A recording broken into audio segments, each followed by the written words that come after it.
For the longest time, I believed that I was living the life that most people dreamt of. I had the perfect balance, an established career, a husband who seemed to adore me, and a father who was my steady guide in every moment of uncertainty. My father, the founder of Caldwell West, was not just a businessman. To me, he was everything. He was the father who became my closest friend when my own mother passed away when I was just 20. In the years that followed, he was my anchor, the one person who would always have my back, no matter what. I relied on him for advice, support, and the occasional wisdom only a father could offer. Losing my mother at such a young age had been tough. But my dad had stepped up in ways I didn't even realize until much later. He became my source of stability. And I never questioned it. I never thought I needed anyone else to feel secure in life. But things began to change in ways I never saw coming. It was at a marketing conference in Chicago where I first met Andrew. He was giving a keynote speech, and everyone around me was talking about how charismatic and confident he was. There was something magnetic about him, something that immediately drew me in. Within just 2 years, we were married. I was so in love and swept up in the whirlwind of it all. And on our wedding day, I had this moment where everything felt so right. My father walked me down the aisle, his tears a bittersweet reflection of the joy and sorrow in his heart. But there was one thing that didn't sit well with me, Andrew's mother, Evelyn, who sat front and center at the ceremony. I could feel the coldness radiating from her, and it was impossible to ignore. The way she looked at me made it clear that she wasn't thrilled with our union. It was subtle, but unmistakable. Despite all of this, I did my best to keep a positive attitude.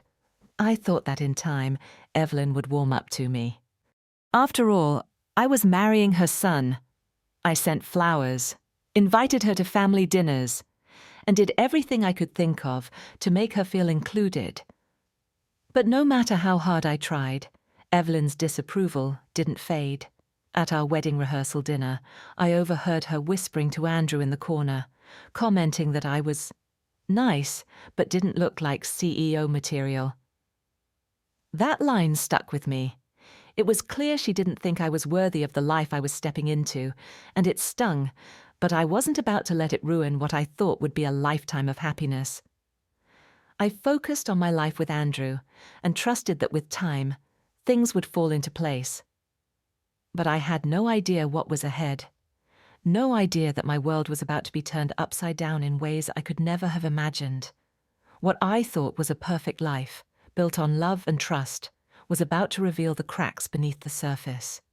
As much as I wanted to believe that everything was perfect, deep down, I felt an undercurrent of tension that I couldn't shake. Andrew seemed to be everything I had ever wanted in a partner: smart, charming, successful. But over time, the small things began to add up in ways that made me question whether we were really as aligned as I thought we were.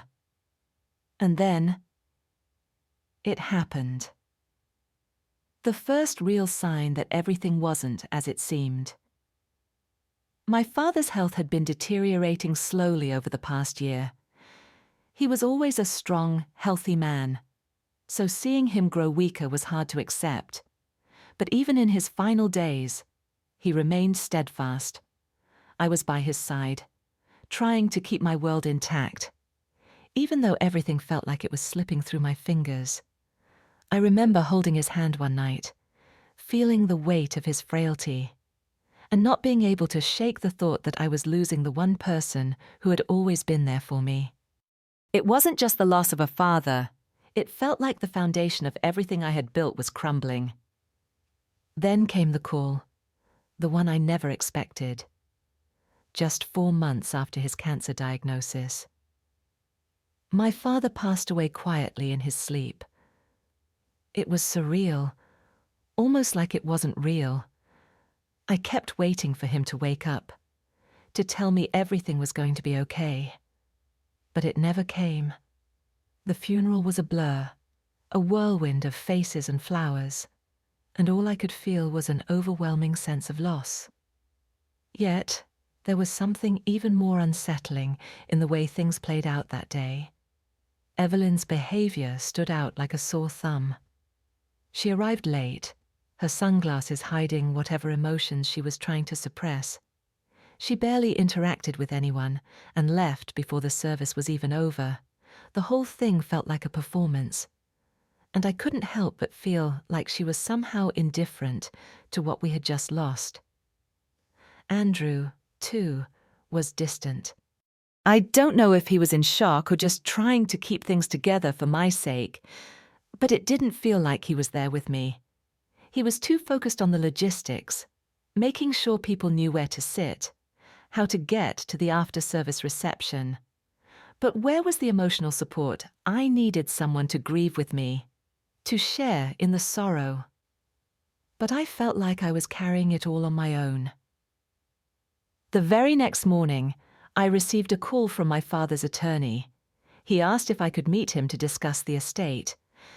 At that point, I didn't think much of it.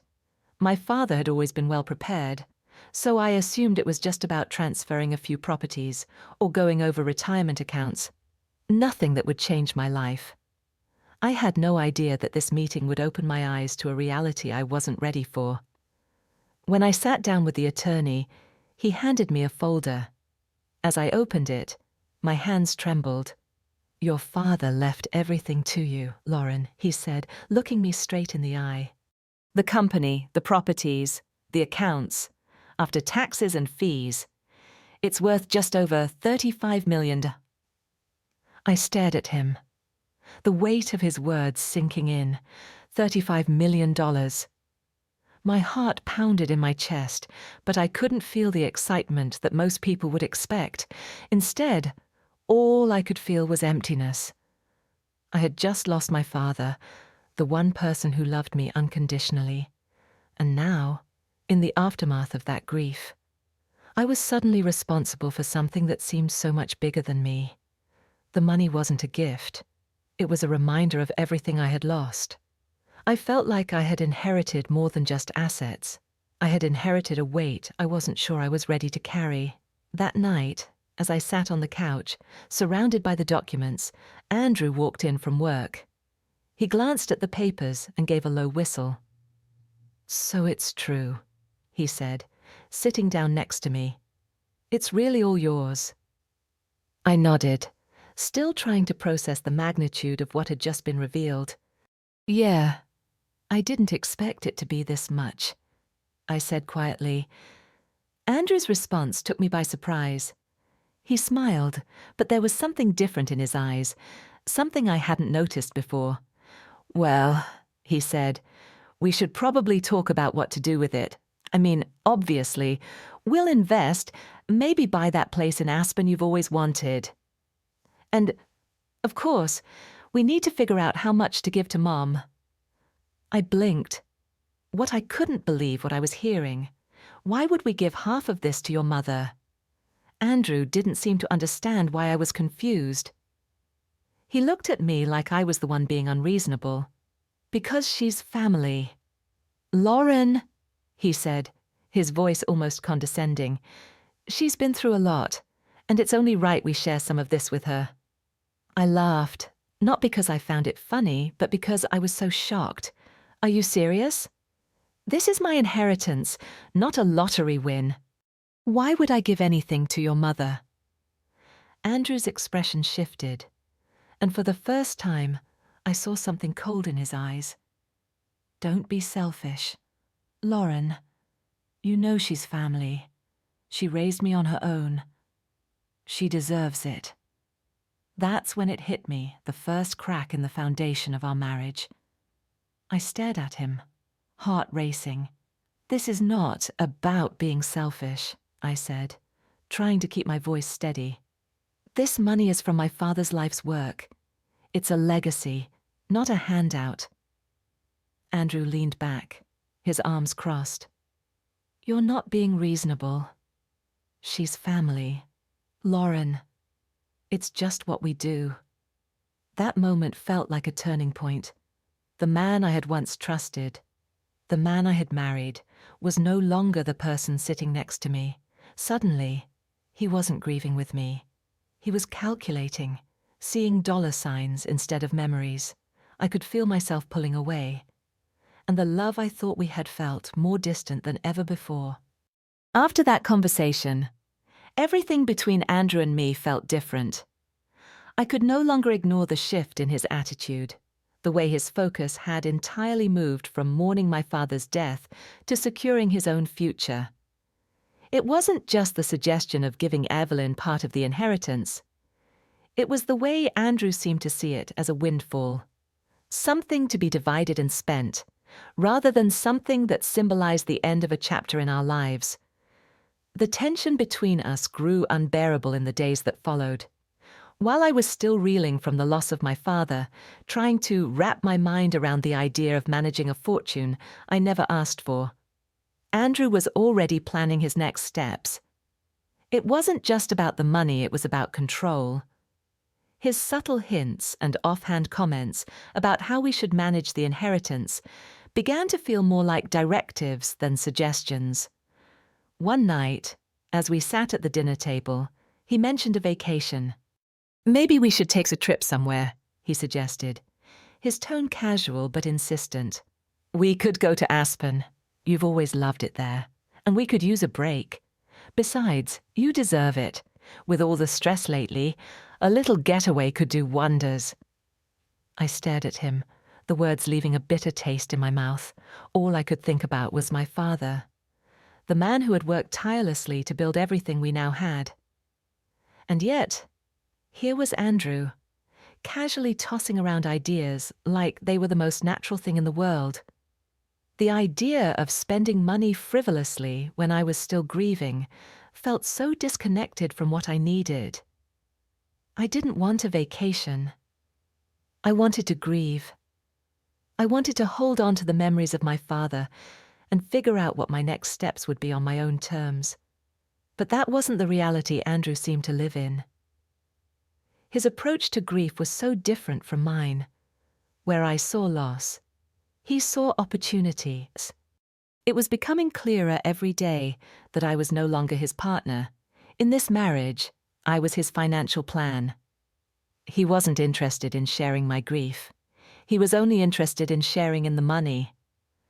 And then Evelyn called. I didn't want to answer. Not after the funeral. Not after everything that had happened. But curiosity got the best of me. And I picked up the phone. "Lauren, sweetheart." Evelyn's voice was too sweet, almost syrupy. "I heard about your father. I'm so sorry for your loss. Andrew told me the good news, and I just wanted to reach out and congratulate you." I swallowed hard, my anger simmering beneath the surface. "Evelyn, I lost my father less than a week ago." "And you want to talk about money," I said, trying to keep my voice steady. She clicked her tongue, as if she was speaking to a child. "Oh, I understand. It's difficult, losing someone, but you know, your father was a smart man, and I'm sure he would want you to take care of your family. I thought we might sit down soon and talk numbers. You know, real estate, investments, perhaps even a little something for myself. Nothing extravagant, just a place for me to call home, a little something I can manage. You know." Her words felt like a slap in the face. I had just buried my father, and here she was, talking about investments and money like it was nothing more than an afterthought. I couldn't hold it in any longer.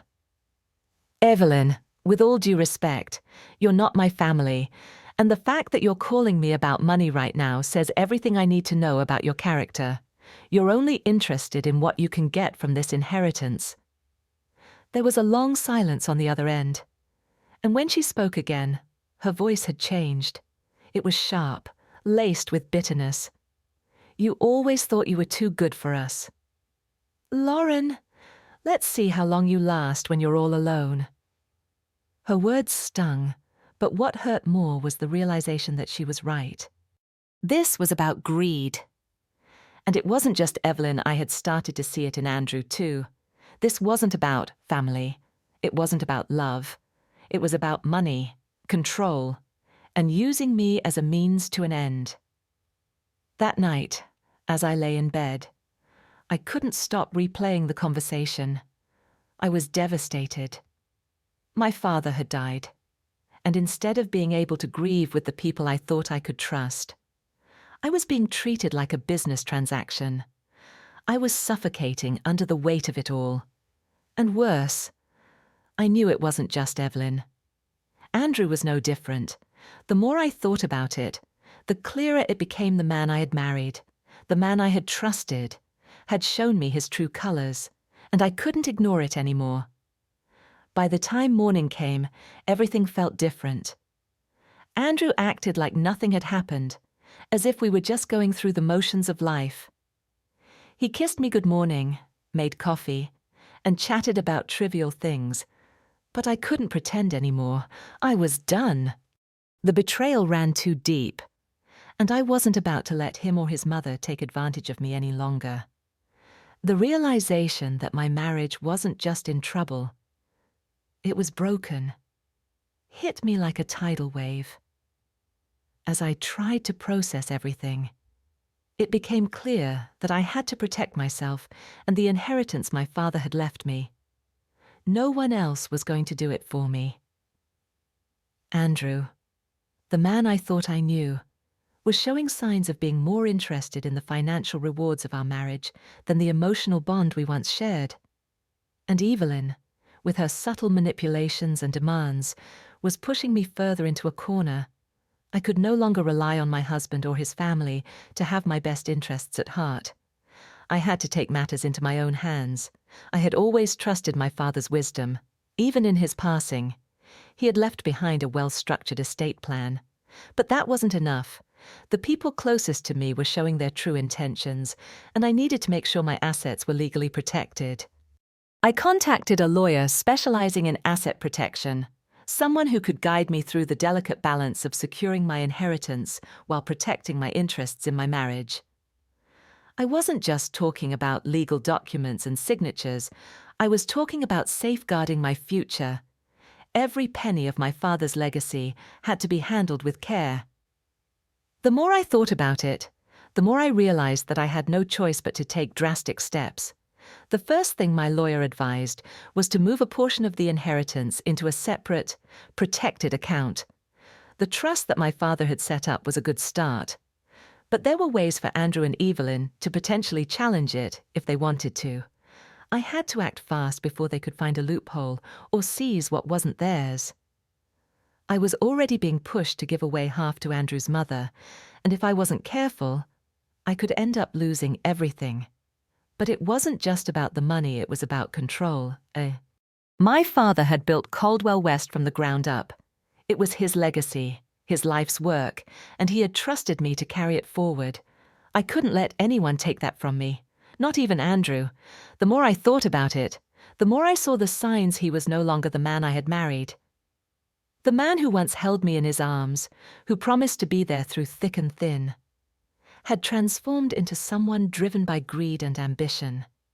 I wasn't ready to give up on my marriage just yet.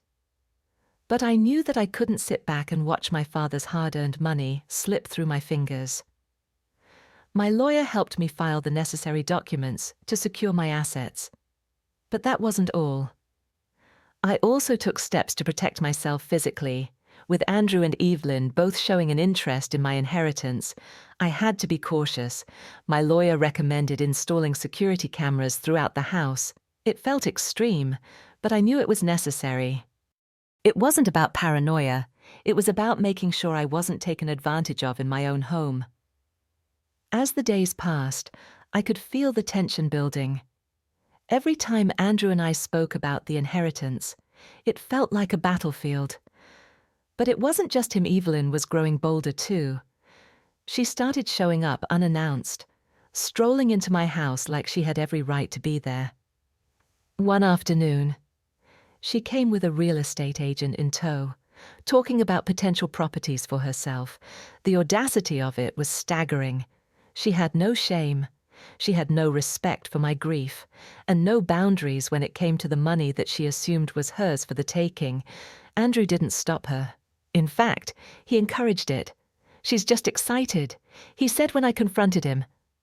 "You're overreacting. Don't be so dramatic." Dramatic! That word cut deep. Was I really being dramatic for wanting to protect my father's legacy? For wanting to keep the people I loved from taking what was mine?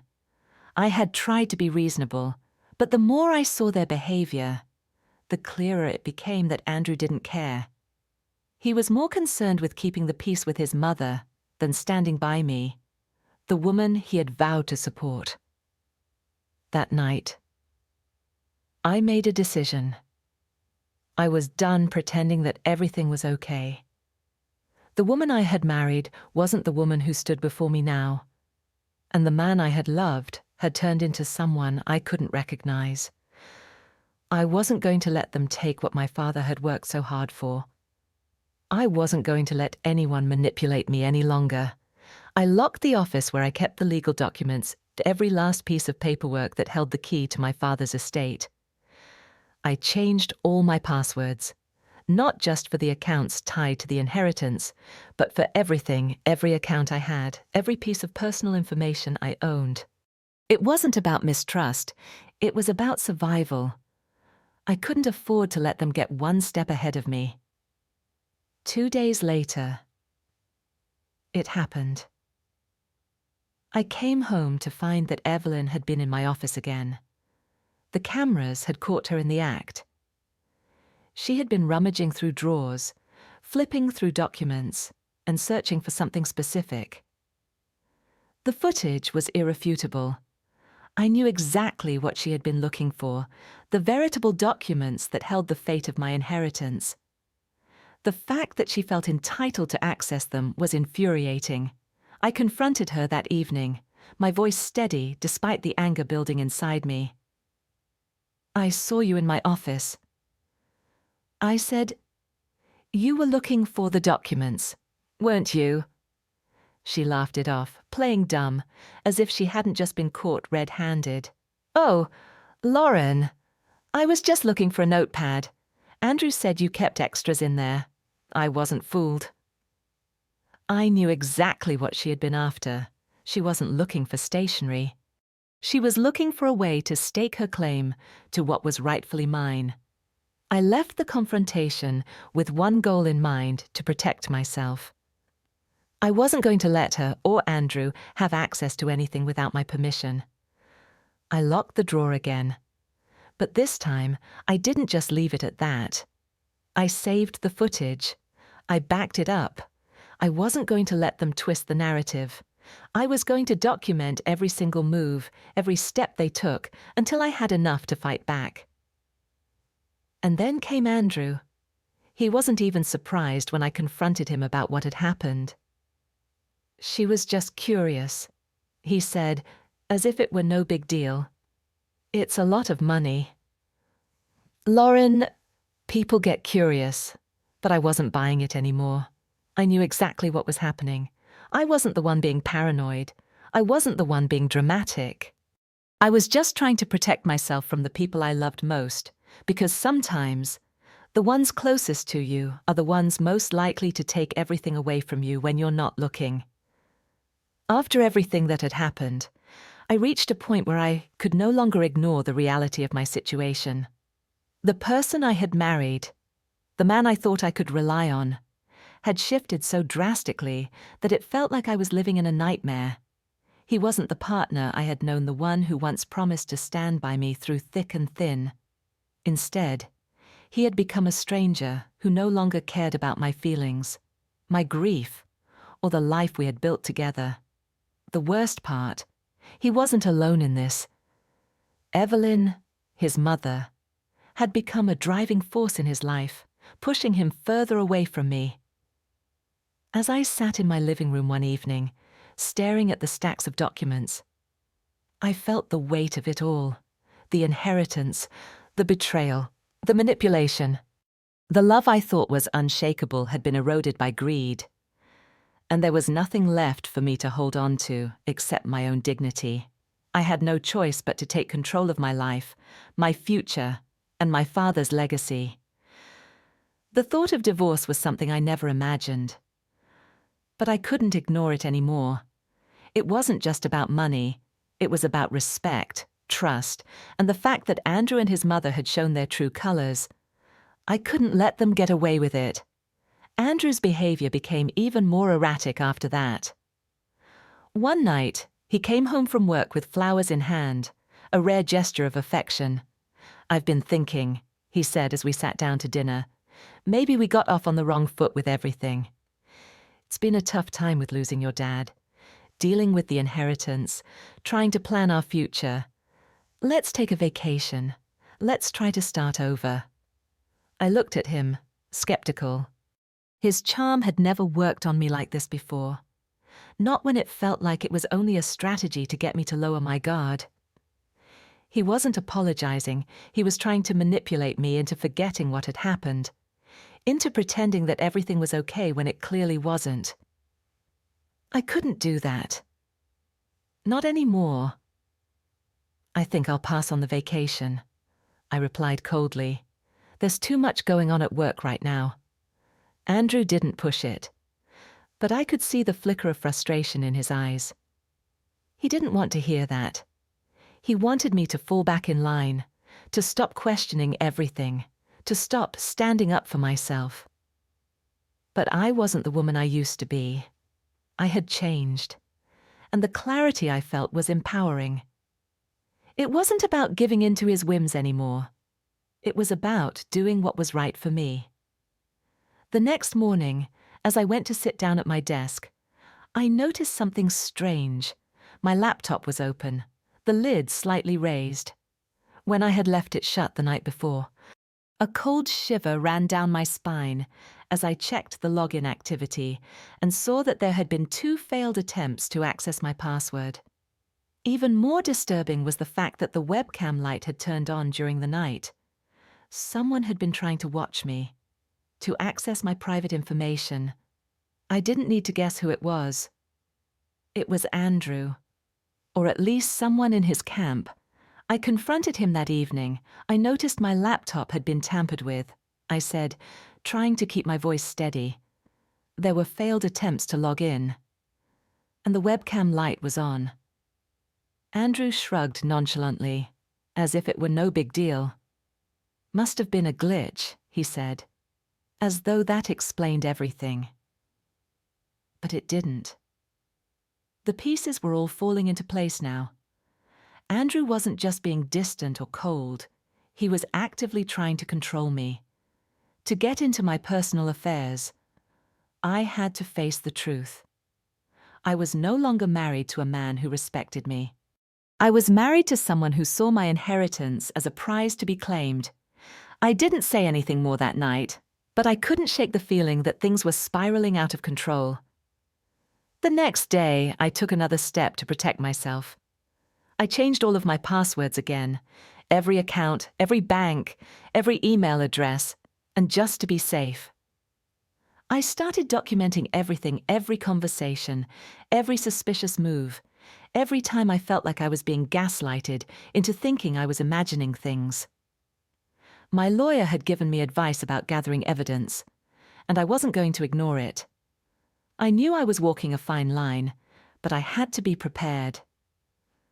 What Andrew and Evelyn didn't realize was that I was gathering everything I needed to protect myself.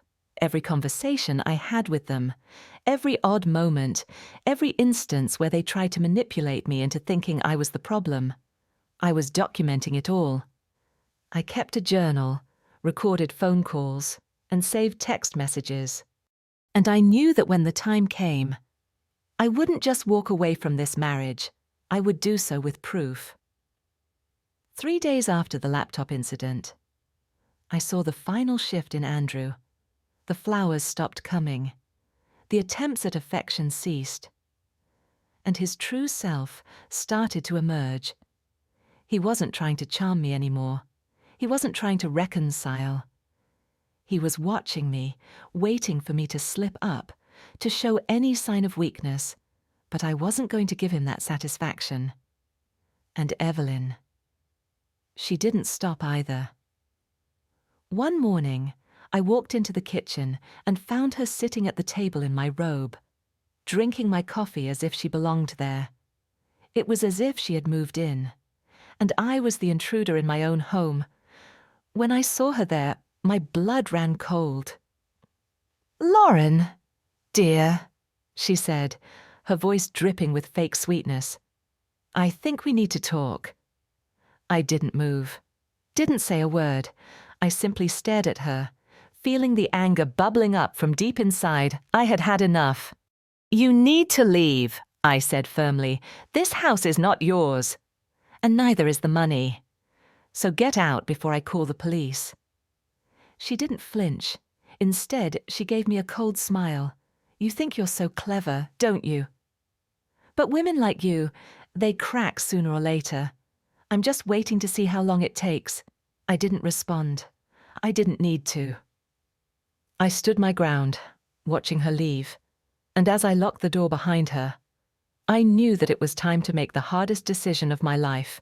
I wasn't going to let anyone, least of all Andrew and Evelyn, push me around any longer. I had to protect myself. And I was ready to take the next step. The tension had reached its peak. I could feel the walls closing in on me, but I wasn't going to let Andrew or Evelyn control me any longer. Every action I took now felt like a strategic move in a high-stakes game I never expected to play. But one thing had become abundantly clear. I could no longer trust anyone in my life. Not even the person I had once vowed to spend the rest of my life with. It wasn't just the inheritance that was at risk anymore. It was my self-respect, my future, and my peace of mind. I had spent enough time hoping things would get better, trying to make excuses for Andrew's behavior, convincing myself that if I just gave him enough time, he'd snap out of it. But he wasn't going to change. The man I married had been replaced by someone I didn't recognize.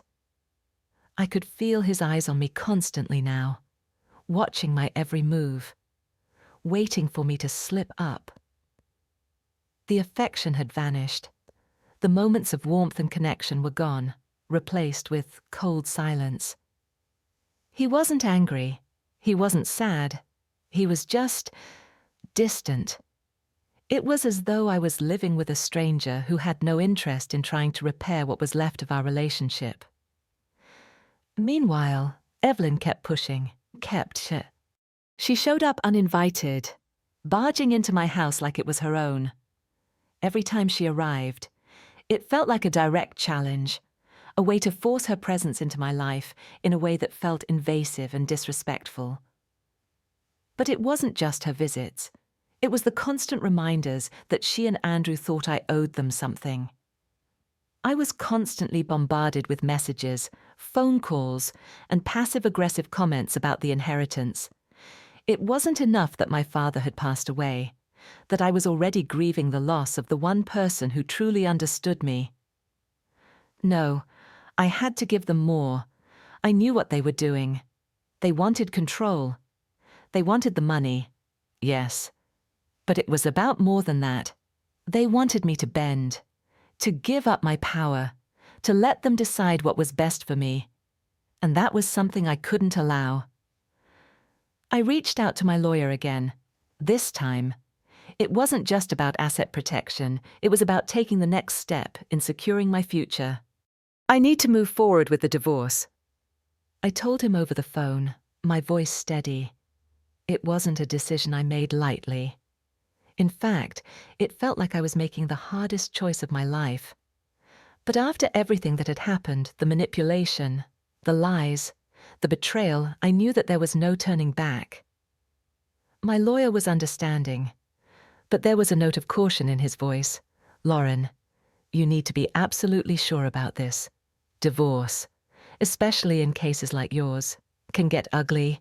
It can be messy. But I'll do everything I can to help you protect yourself. I'm sure," I replied. the weight of the decision heavy in my chest. It's time. The next step was clear: gather evidence. I had to be prepared for what was coming. I had to document everything, every conversation, every suspicious behavior, every attempt to undermine me. I wasn't going to walk into this divorce unarmed. I would need proof to back up my claims. Proof that could help me secure the life I had worked so hard for. My lawyer advised me to start recording everything, every interaction I had with Andrew and Evelyn, every move they made.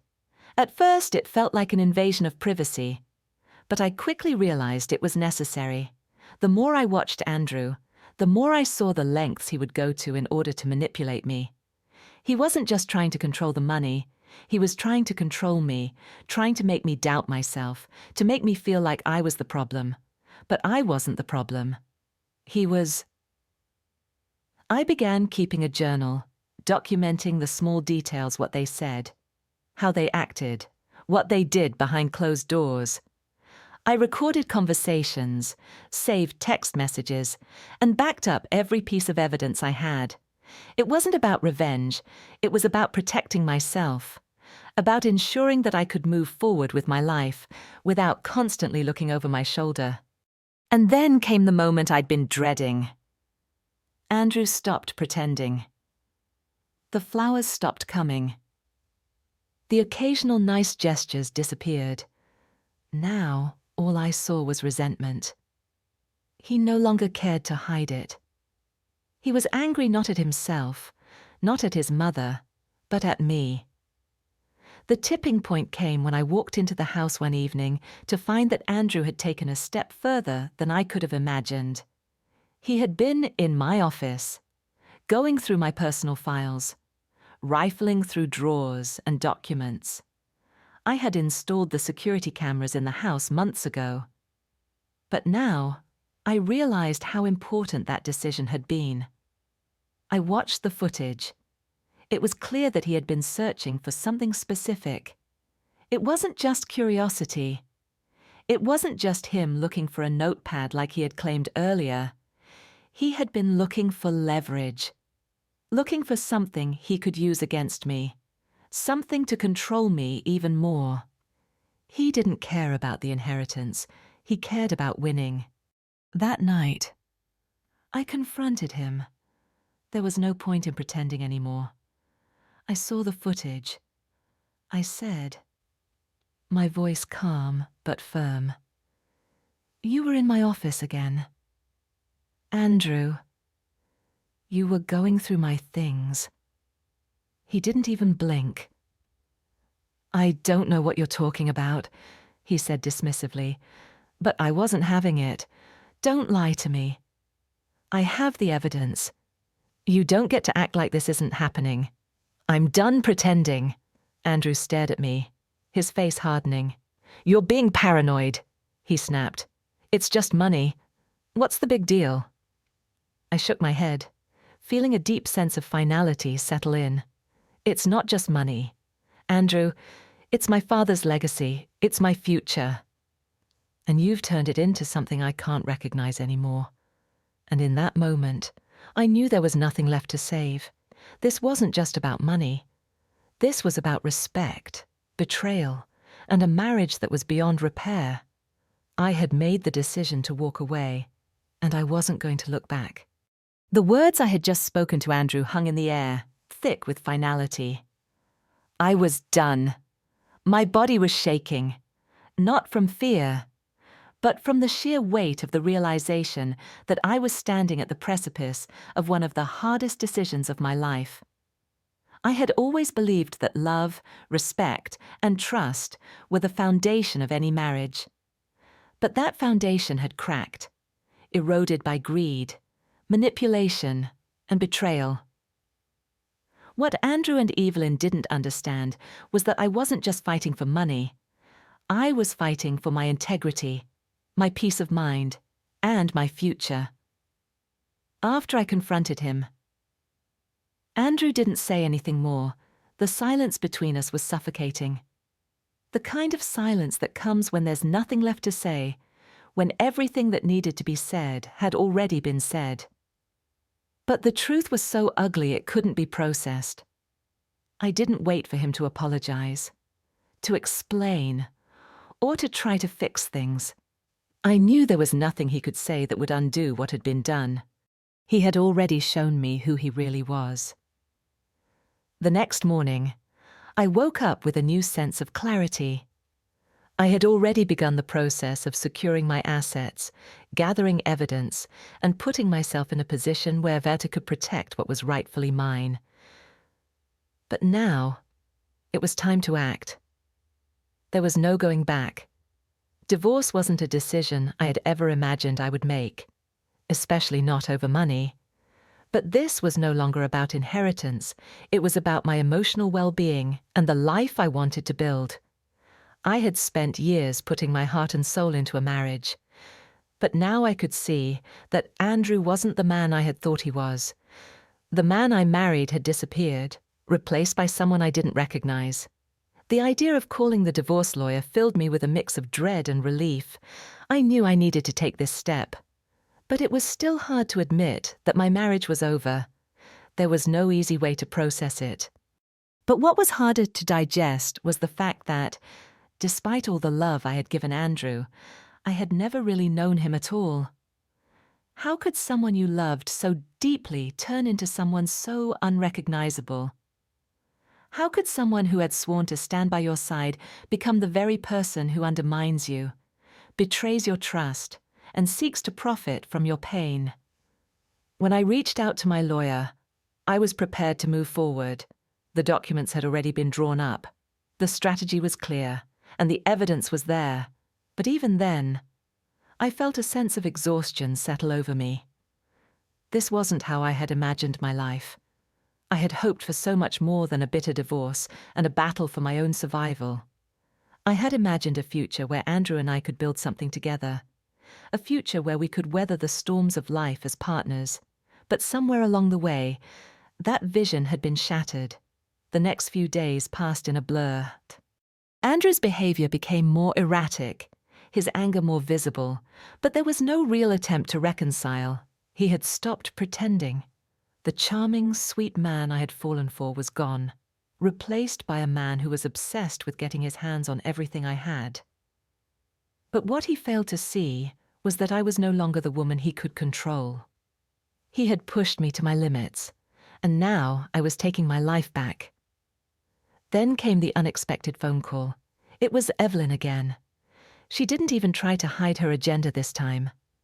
"Lauren," she said, her voice dripping with false sweetness. "I heard from Andrew that you're making some drastic decisions. You're making a huge mistake. You're letting your emotions cloud your judgment." I didn't say anything at first. Part of me wanted to yell, to scream at her for everything she and her son had done.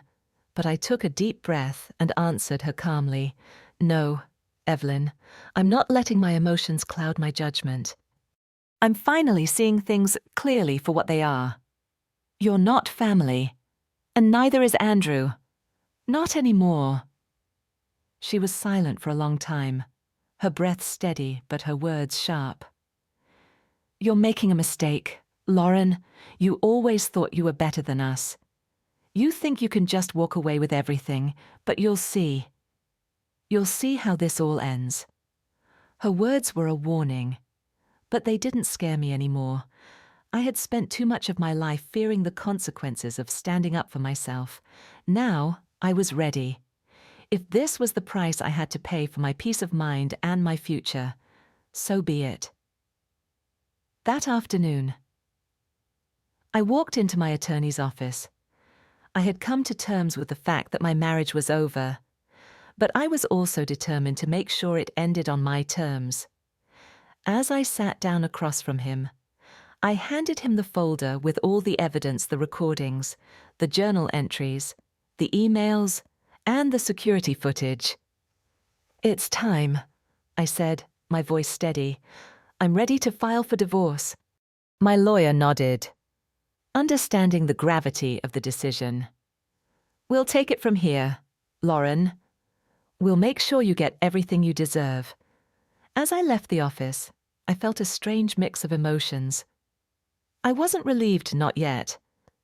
There was still a long road ahead, and I knew that Andrew and Evelyn would fight me every step of the way. But there was a part of me that felt stronger than I had in months. I was taking control of my life again. I wasn't going to let them dictate my future any longer. As I walked down the street, a sense of calm washed over me. I was ready to face whatever came next. The storm was far from over, but for the first time, I felt like I had the strength to weather it. This wasn't about revenge. It was about reclaiming my life. And nothing, not Andrew, not Evelyn, and not the inheritance, was going to stop me. As the days passed, I could feel the tension rising to an unbearable level. I had made the decision to move forward with the divorce, and now it was a waiting game. The legal process had begun, but the battle was far from over. Andrew and Evelyn weren't going to let go of the money without a fight, and I could feel it in every interaction. They were growing bolder, more desperate, and more determined to tear me down. It wasn't just the constant barrage of phone calls or the unannounced visits from Evelyn. It was the way Andrew had started to behave cold, distant, and increasingly hostile. He no longer tried to mask his intentions. He had made it clear that he wasn't interested in reconciliation.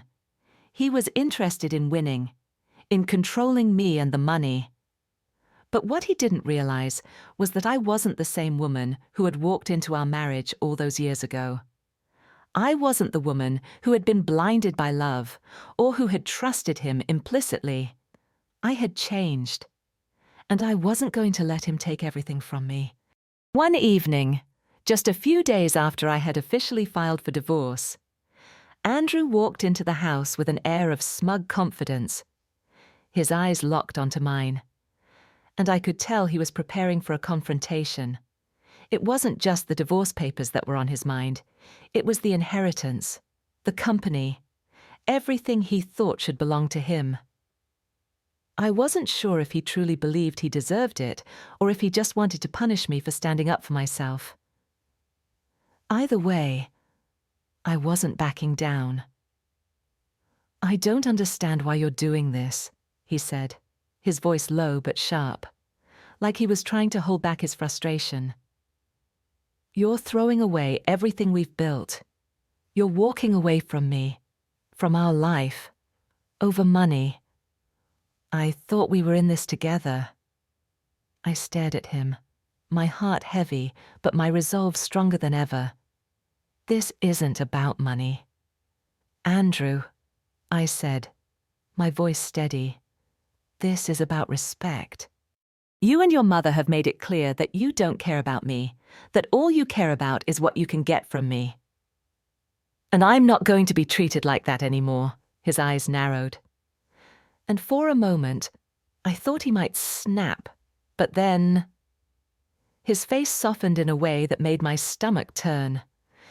He leaned forward, trying to play the role of the husband who was still desperate to make things right.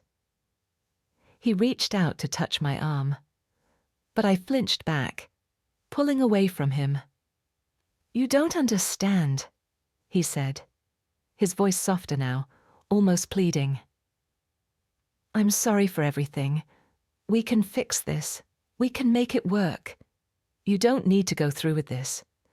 You're just angry, and I get it. But we can start over. We can move on from this."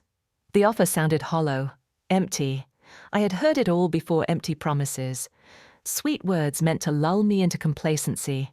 But this time, I wasn't buying it.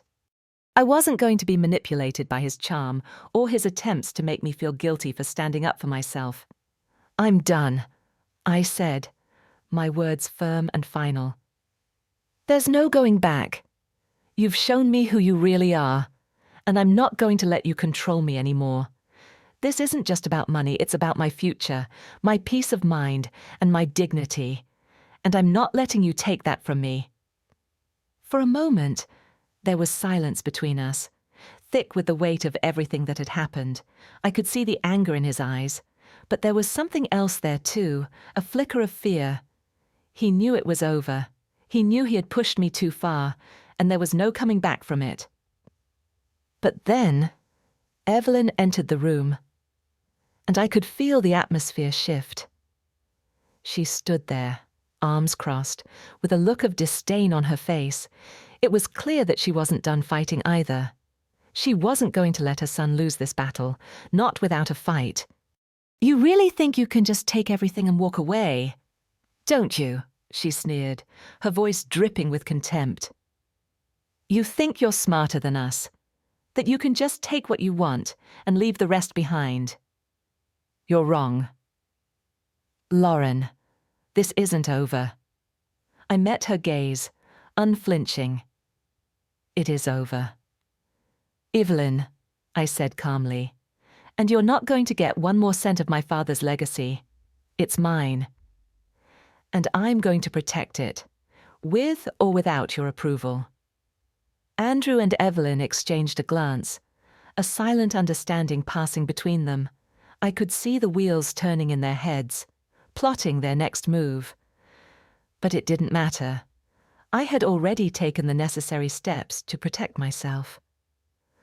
I wasn't going to let them intimidate me anymore. "I'm done with this," I said, my voice steady and firm. "The only thing left for me to do now is move forward with my life, without the two of you in it. With that." I turned and walked out of the room, feeling a sense of relief wash over me. For the first time in a long time, I felt free.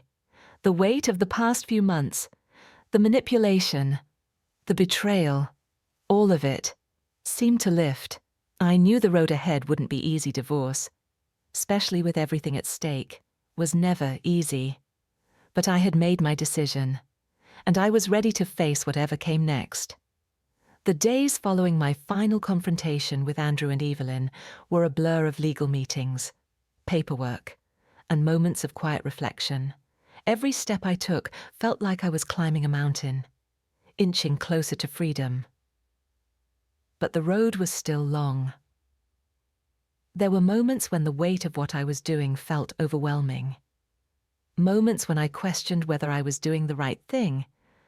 But then I would remind myself why I was here, why I had come this far.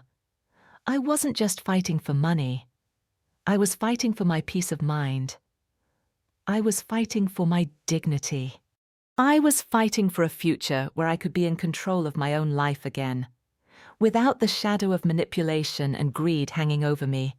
The man I had married, the man I thought I knew, had been replaced by someone unrecognizable. And Evelyn, with her endless demands and her toxic presence, was no better. But with every document I signed, with every legal decision that moved me closer to divorce, I could feel a sense of liberation building within me. It wasn't easy. There were moments of doubt, moments when the future seemed uncertain. But I reminded myself that I wasn't alone in this.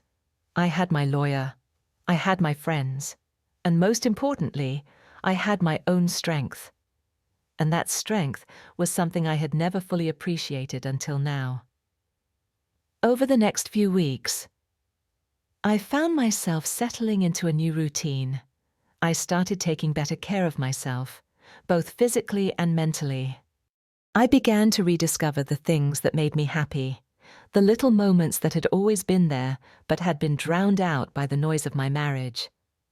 I took long walks by myself, spent time with friends I hadn't seen in years, and found solace in the things that once brought me peace. It felt like I was starting over, like I was reclaiming pieces of myself that had been lost in the chaos of the past few years. But even as I began to rebuild, the reality of what I had gone through weighed on me. The betrayal, the manipulation, the way Andrew and Evelyn had tried to tear me down, it wasn't something I could forget. It wasn't something I could just brush aside. But I didn't want to be defined by what they had done to me. I refused to let their actions dictate who I was or how I saw myself.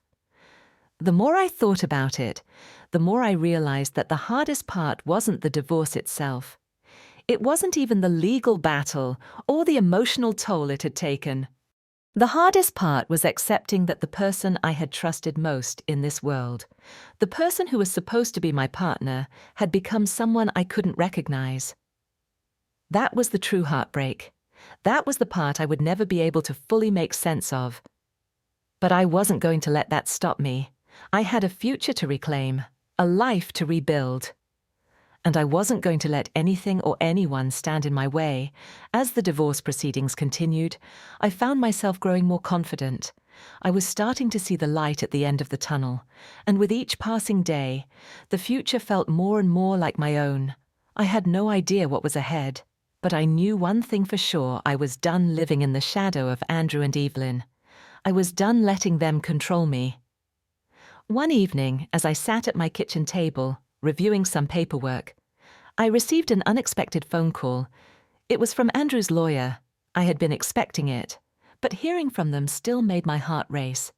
"Lauren, we just wanted to inform you that Andrew is requesting a settlement. He's willing to negotiate," the lawyer said, his voice flat and businesslike. A bitter laugh escaped me. Negotiating. After everything I had been through. He was still trying to control the situation, still trying to manipulate me into giving in. But I wasn't going to play that game anymore.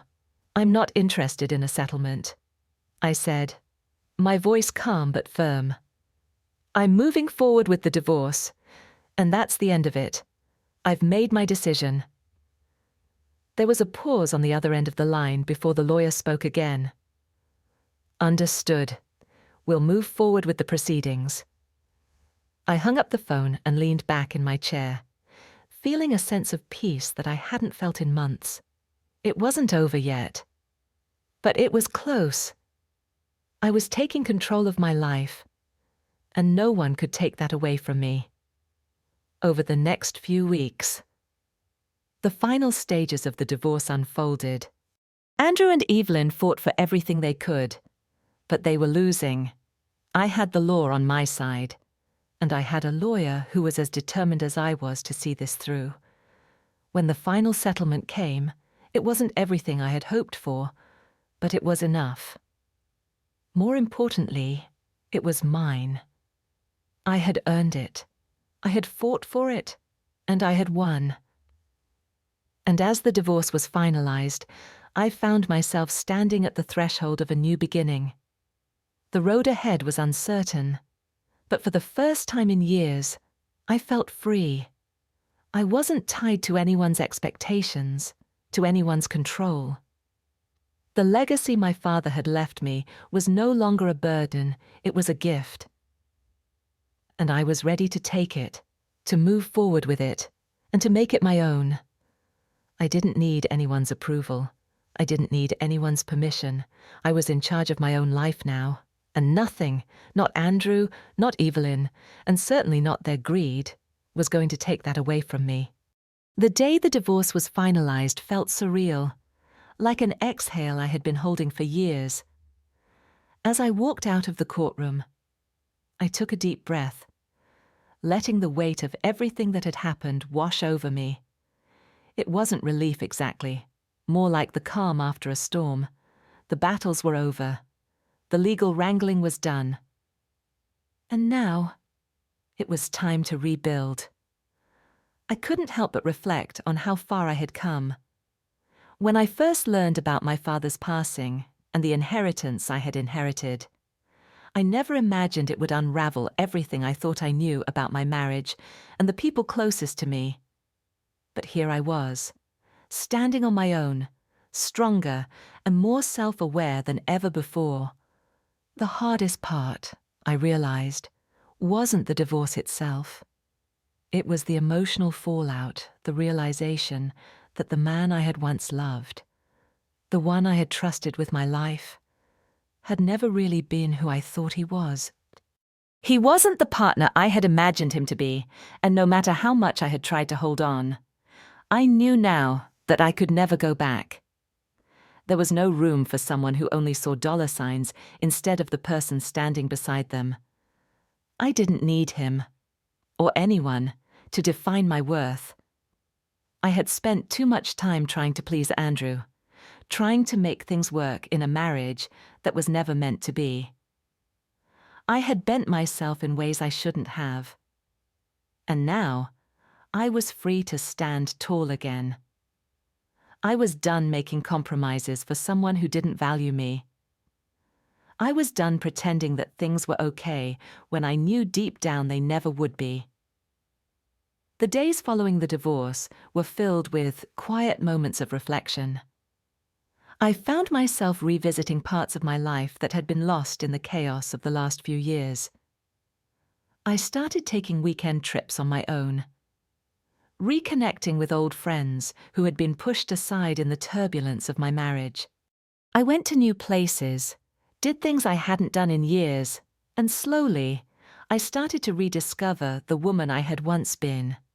The woman who was confident, strong, and independent, before the weight of someone else's expectations had dimmed her light. I also took time to reflect on my father's legacy. The company, the estate, everything he had built from nothing had been passed down to me. And I felt the full weight of that responsibility. But instead of feeling burdened by it, I found strength in it. I wasn't just carrying his legacy for the sake of keeping it intact. I was carrying it because I wanted to. I was proud of the life he had created, and I was determined to make sure it continued to thrive. But on my own terms, it wasn't just about inheriting the wealth. It was about honoring the work, the sacrifices, and the love that had gone into building something meaningful. In the weeks that followed, I worked with the financial advisors and lawyers to solidify the future of Caldwell West, ensuring the company was handled with the respect it deserved. But I wasn't alone in this, finally. I had a team that believed in me, a support system that wasn't tainted by greed. I surrounded myself with people who saw me for who I was, not just as the woman with a fortune. They saw my potential and my passion for carrying on my father's legacy. And that gave me more hope than I'd had in years. As time went on, I started to realize that this chapter of my life had changed me in ways I hadn't anticipated. Yes, there had been betrayal and heartbreak, but there had also been profound growth. I wasn't the same person who had walked into that marriage. I wasn't the same person who had been deceived by love and blinded by my need to please. I was stronger, wiser, and more resilient than I had ever been before. One evening, I sat at the dinner table, looking out over the city as the sun dipped below the horizon. It was a quiet moment, a rare one, where everything felt in balance. I thought about my father and how proud he would have been to see me standing on my own, making decisions for myself and taking control of my future. The weight of the past no longer weighed me down. Instead, it had been transformed into something I could use to fuel my drive, to push me forward. It was then that I realized something important. Peace wasn't about the absence of conflict. It was about being at peace with myself. I didn't need Andrew or anyone else to validate me. I had my own worth, my own strength, and my own vision for the future. I was the one in charge of where I went next, and for the first time in a long time, I felt completely free. There would always be scars from the past memories of betrayal, of pain, of losing someone I thought I could trust, but those scars didn't define me. They were reminders of how far I had come, how strong I had become, and how much I had survived.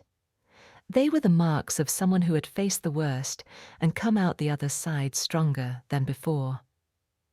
As the sun set that evening, I realized that I was no longer defined by what I had lost. I was defined by what I had gained: my strength, my independence, my peace, and most of all, my ability to walk away from a toxic situation and create something better for myself. And that, I realized, was the most powerful thing I could have ever done.